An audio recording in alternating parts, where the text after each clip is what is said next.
Okay, we've already looked at Harry buying his house, paying off his mortgage, and then equity releasing. But what we're going to do in this run is to look at what would happen if we were to buy a second house on a buy-to-let basis and see how that impacts on our ability to fund our retirement. So here we've already got him set up. He's got his home worth 150,000, his mortgage of 150,000, his current account he's got minus 2,300 at the moment. We've got a lot of these items here set up as optional items, so he'll only spend if he can afford them. So we step forward a few weeks, for example. A lot of these items he's not spent because it's been capped out. So that'll mean that we don't waste more money than we've got. And what we're going to do now, just move it forward a couple of months, is buy a second property. So we're going to buy a buy-to-let investment property. And this time I'm going to go for a property that's worth £100,000, and we're going to say the monthly rent, I'd expect the rent to be, say, about 4%, so we're going to say the rent is £400. We're going to make it a term renewable rent, and we're going to take out a loan of £100,000 with a repayment period of 25 years. I'm actually going to make the repayment period here 20 years just to pay it off a bit earlier, and select OK. That's going to be £10,000 a year, which is quite a lot of money, but we're going to get about 5,000 in rent, so that's going to offset some of it. We've paid the full price for it. So now you can see what our asset position is. We've got our own home, we've got a mortgage here, we've got another mortgage here, and we've got a buy-to-let property of £100. And if I select on display as income, you'll notice that I'm paying off both of these mortgages. I'm not getting any income from my home, but then that's obviously because we're living there, but I am getting this income of 4,800 from the buy-to-let property. So let's see what happens when we run this forward.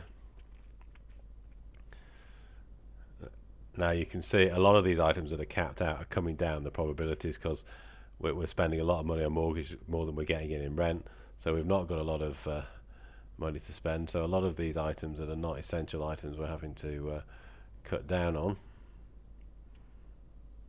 but we're managing to do that. And as we go through time,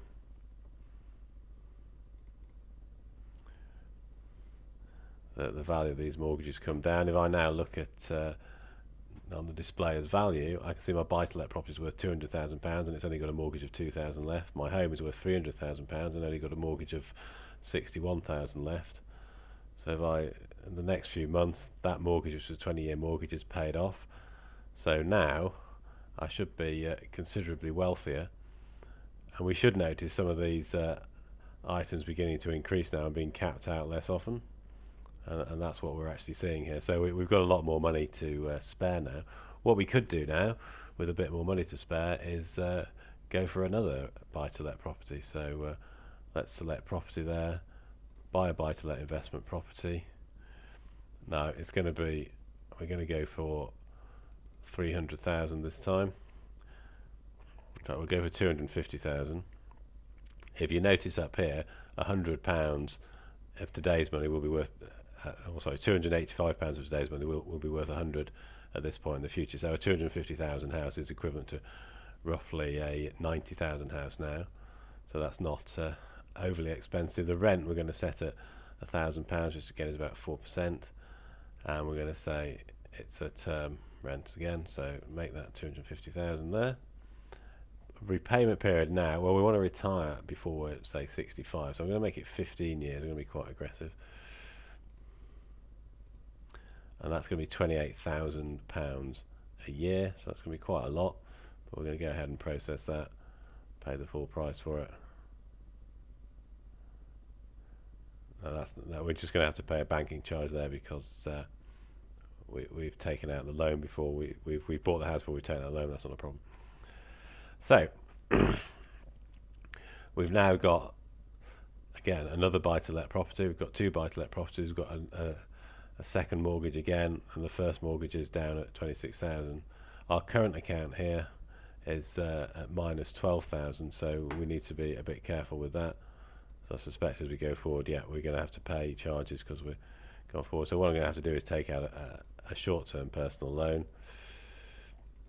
for 10,000, repayment period of 5 years, and so that should enable me to get through the next bit of time.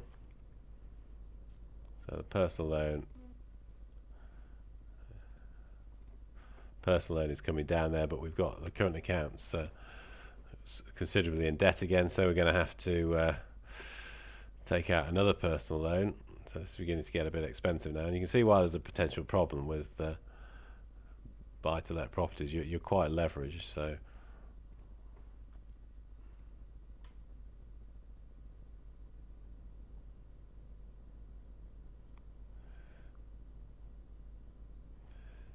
now both those personal loans are now paid off. We've now got 2 buy-to-let properties, only 1 mortgage left because the mortgage on our home has been paid off as well, and we should now be plain sailing. So I think since things are going pretty well, I'm going to start looking at how much equity, how much money I can make by, for example, selling these homes off.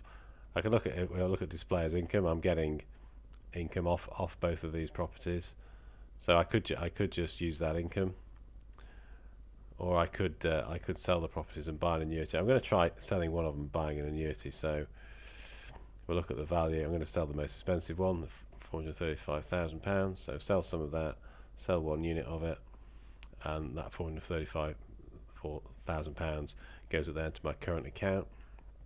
So what I'm going to do with that now is buy an annuity, one that increases with RPI, and I'm going to spend 400,000 on that annuity. And you can see the annuities come up there, and that's given me an income of 23,000 a year. So I've now got this buy-to-let property giving me a rent, this annuity here of 23,000, and I've got my work of 104,000. So let's run forward a bit longer.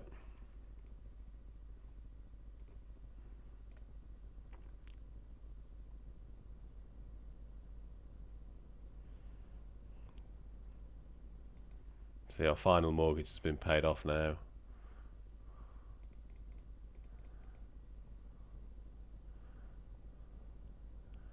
And we're just going to let it run to state retirement date. So we've got a state retirement of 43,000. I'm going to take that now. And now this is just allowing me to draw my nest pension.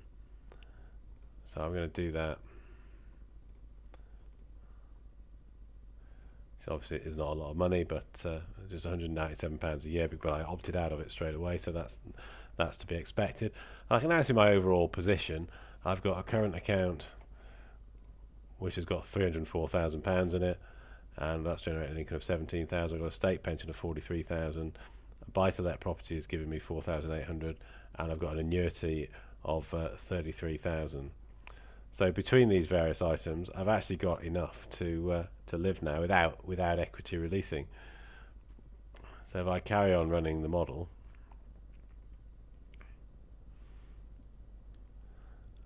I can see most of these items are not being capped out. I'm getting to spend most of the money I want to spend, and because I've got this annuity from the house I sold and the buy-to-let income along with my state pension, I've actually got enough to live with these expenses.